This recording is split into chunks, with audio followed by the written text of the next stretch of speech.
Kinamatisang pusit ang ating gustong ibahagi sa inyo. Samahan niyo ako sa ating paraan na madali nating ginawa. Sarap ng ating pusit recipe na ito.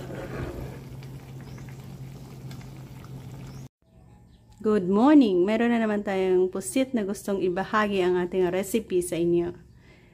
So, samahan niyo ako sa paraan na madali nating gagawin. At masarap. Maglagay tayo ng sapat mantika oil para sa pagisa ng ating onion, garlic at kamatis.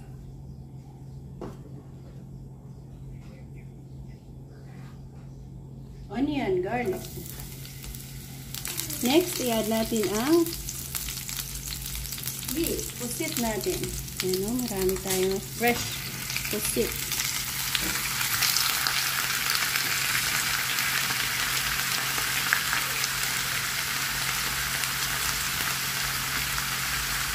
Kinamatisang pusit, kamatis na madami.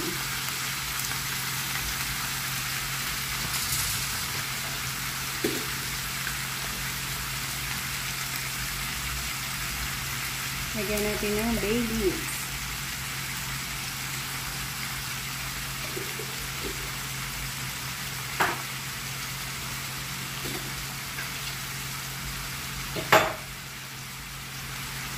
Mag-add tayo dito ng paminta, black pepper.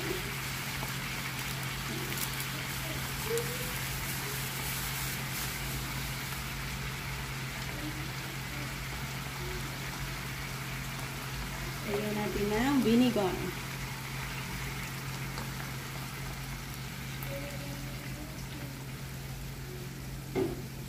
Ng soy sauce. Easy lang eh.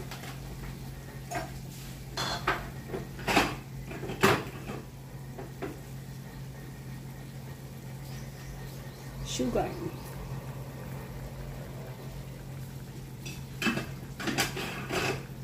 Pambalance asim sa vinegar ang ating sugar na ilagay. Next, lagyan din natin ng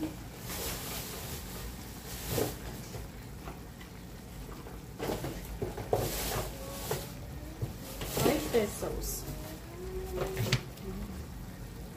Complete na siya. So, mayroon tayong oyster sauce, mayroon tayong soy sauce. Yan, enough yan para sa pagpapaalat ng ating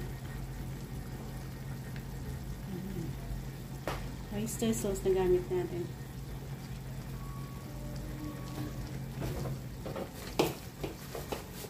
Cover and hayaan natin kumulo.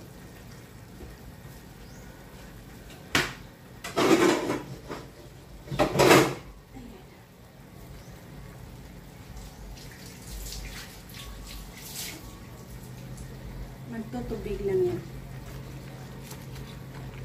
So, in a slow cook, slow fire, hayaan nating magtubig at papasok yung mga pampalasa natin dyan.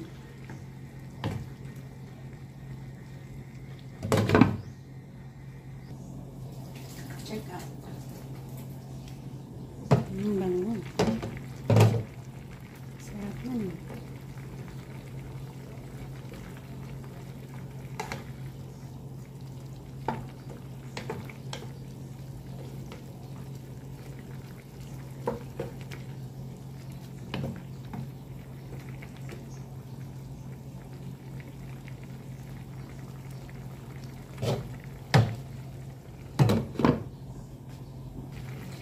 Yan, dito na tayo mag-e-end. Isang simpleng pamamaraan ng pagluluto ng ating kinamatisang pusit. Thank you for joining me. God bless and happy eating. Salamat ulit guys. Yan, ang ating masarap na pusit recipe. Magla-last touch tayo sa sili. Yan, thank you guys. So yan ang ating masarap na squid recipe. At pechay na may isda. Bye-bye!